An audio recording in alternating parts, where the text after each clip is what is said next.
First Godavari అమ్మమ్మ వంటల video అండి. ఇది తెలియదు ఏమనుకుంటున్నారు. ఉల్లిపాయ పచ్చిమిరపకాయ వేయించానండి, ఉప్పు పసుపు వేసాను, దాంట్లో అల్లం ఎల్లిపాయ పేస్ట్ వేసాను. తర్వాత కారం అయితే అంటే 2-3 స్పూన్లు వేస్తాను. మా వారికి కారం తక్కువగా వండాలి కాబట్టి 1 స్పూన్ వేసాను. చింతపండు పులుసు వేసాను. ఇది తెలియనప్పుడు ఇదిగోండి, మొన్న చేపని వేయించాము, తలకాయలు పొట్ట ముక్కలు అన్నీ ఉన్నాయి. ఇప్పుడు ఈ పులుసులో వదిలేయడం, స్విమ్మింగ్ చేయించడం 10 నిమిషాలు ఉడికితే చేప ముక్క చెదరదు, బాగా ఉడుకుతుందండి. ఇదండి మంచి ముక్కలన్నీ ఏపటికి ఇలా ఇవి పక్కటే ముక్కలు తలకాయలు ఇవన్నీ పులుసులో కండి. ఇది పులుసు తెరలేటప్పుడు చేపలు వేసండి ఒక 10 నిమిషాలు లో ఫ్లేమ్లో ఉడకనివ్వాలండి. ఉడికినాక 1 గంట కదపకూడదు. మనం చేపల కూర వండంగానే ఎప్పుడు తినకూడదు. 1 గంట ఉప్పు కారం పీల్చుకుని ముక్క గట్టి పడుతుందండి, బిగుసుకుంటుంది చింతపండు పులుసులో, అప్పుడు తినాలి. దాంట్లో 10 నిమిషాలు బాగా ఉడకనిస్తాను. ఉడికాక దీనికి చింతపండు పులుసు అది ఎక్కువగానే వేసాను. అంటే మనకి ఇవి చేప ఉడకడానికి కూడా దీంట్లో సరిపడా నీళ్ళు ఉన్నాయి, పులుసు ఉంది.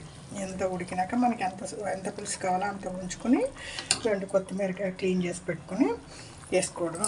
ఫైనల్గా చేపని ఆంధ్రాలో అయితే ముందేసేస్తారండి. అలా వేయడం వల్ల ఎక్కువసేపు ఉడికిపోయి చెదర అయిపోతుంది, ఇడిపోతుంది. ఇది మెథడు తమిళనాడు మెథడు అయినా కూడా ఇదే కరెక్ట్ అండి. చేపని వీళ్ళు ఏం చేస్తారంటే చిన్న ఉల్లిపాయలు నువ్వుల నూనె వాడతారు. చిన్న ఉల్లిపాయలు సగం మిక్సీలో వేసేస్తారండి, లేకపోతే రోట్లో వేసి దంచేసి దాంట్లో అల్లం పచ్చిమిరపకాయ మసాలాలన్నీ వేసేసి నూనెలో వేస్తారు. తర్వాత చింతపండు పులుసు వేస్తారు. అది తెలియటప్పుడు ఒక పచ్చి మామిడికాయ ముక్క కూడా వేస్తారు. కేరళ వాళ్ళు కంపల్సరీ మామిడికాయ ముక్క వేస్తారు, తమిళనాడులో కూడా వేస్తారండి. మామిడికాయ ఉంది కానీ ఈ ముక్కలు ఉడుకుతాయండి. 10 నిమిషాలు ఉడకనిచ్చేసి తర్వాత ఎంత పులుసు కావాలో అంత దగ్గరకు వచ్చాక ఆపేసి 1 గంట మనం తినకూడదు. వండి నిమ్మటి తింటే కూరగా ముక్కలు గట్టిగా బిగుసుకోవు. ఇది మీరు చేపలు ఉడకడానికి 3 నిమిషాలు చాలండి. ఎక్కువసేపు ఉడికితే దాని ఫ్లేవర్ ఉంటుంది. మీరు చింతపండు పులుసు అలా ఉంచేస్తే బిగుసుకుంటుందండి. చేపల పులుసు ఎప్పుడు ఈ రోజుకైనా తెల్లారి బాగుంటుంది. మీరు వండినమ్మటే తింటే చేప ముక్క లూసుగా ఉంటుంది. ఇది ఉడికినిస్తా అండి.